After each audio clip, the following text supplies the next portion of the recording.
استخر تکمیل شد. اینم از پایانی استخر، فقط میمونه آبگیری.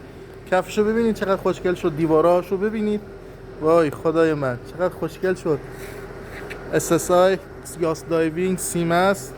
حالا یه خورده چند تا پله میریم پایین. اینم کارتکا چقدر شلخته شده اینجا.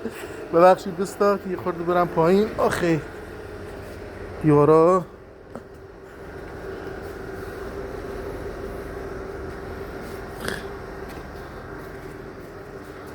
دیگه امشب که هیچی، فکر کنم امشب یا فردا این آبگیری میشه. الانم بریم یک مرحله اتاق کمپرسورم ببینیم.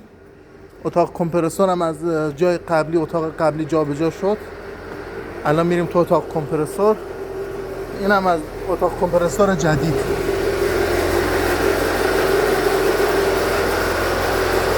اتاق بزرگتر شده و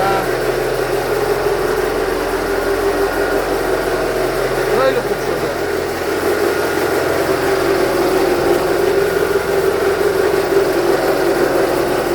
مرسی دوستان که ازم حمایت میکنید، ممنونم.